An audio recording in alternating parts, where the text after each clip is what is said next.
Ոստիկանության ծառայողները կկարողանան բնակարան կամ բնակելի տուն ձեռք բերելու կամ բնակելի տուն կառուցելու նպատակով օգտվել մատչելի եւ արտոնյալ պայմաններով հիպոթեկային վարկավորման պետական նպատակային ծրագրերից։ Ներքին գործերի նախարարությունը նոր նախագիծ է դրել շրջանառության մեջ։ Աջակցությունը վերաբերելի կլինի հիպոթեկային վարկավորման կանխավճարի տեսքով,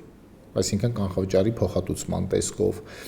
տոկոսադրույքների մարման տեսքով, որոնք նախնականով մենք նախատեսում ենք սահմանափակել եկամտահարկի չափով։ Եվ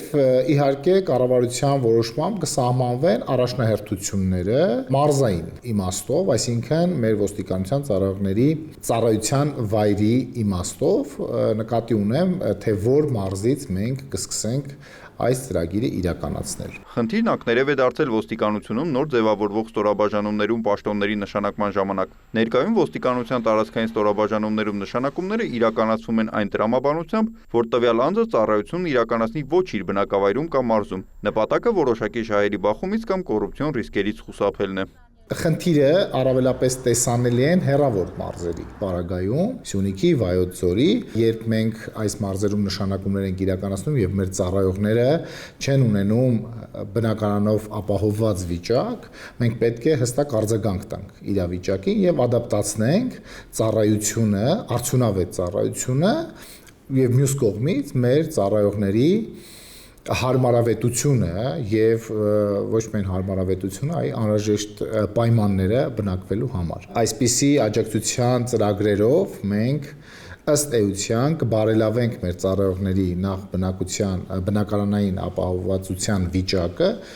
եւ սա իր հերթին բնականաբար կազդի ծառայության արդյունավետության բարձրացման վրա։ Ծրագիրը վերաբերելու է ոստիկանության բոլոր ծառայողներին, սակայն կլինեն որոշակի առաջնահերթություններ, օրինակ տեղանքը, ծառայողի սոցիալական վիճակը։ Մենք չենք գնում այն կանխավարկածով, որ այսպիսի աջակցությունը իրականացվելու է միայն այն ծառայողներին, ովքեր չունեն բնակարաններ, իրենց տնօրինության կամ սեփականության իրավունքով,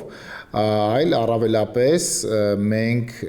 բնակարանային աջակցության ծրագիրը իրականացնում ենք ոստիկանության ծառայողների ծառայության ամբողջ շրջափուլի հետ կապված եւ այլ հարց է, որ բնակարան ունեցողները կամ չունեցողները առաջնահերթության տեսանկյունից հնարավոր է, որ տարբեր ժամանակահատվածում ստանան աջակցությունը։ Սա ոստիկանությունում ծառայության անցնելու գրավչության վրա ուղիղ ազդեցություն ունեցող գործոն է, վստահ է Արմեն Մկրտչյանը։ Մենք տարբեր միջոցառումներ ենք իրականացնում գրավչության բարձրացման տեսանկյունից եւ սա կարծում ենք, որ առանցքային եւ կարեւոր նշանակություն ունեցող գործոն կլինի ոստիկանությունում ծառայության անցնելու եւ ինչը կարեւոր է ծառայության մեջ շարունակելու մնալ մինչեւ համապատասխան կենսաթշակի տարիքի հասնելու ժամանակահատվածը եւ բնականաբար պրոֆեսիոնալ կադրերով ոչ միայն համալրելու, այլ նրանց ծառայության ընթացքում պահելու ոստիկանության շարքերում։ Նախարարի տեղակալի խոսքով, եթե օրենսդրական նախագիծը արժանանա կառավարության հավանությանը եւ ազգային ժողովում ընդունվի, ապա 2026 թվականի սկզբին նախատեսում են մեկնարկել ծրագիրը։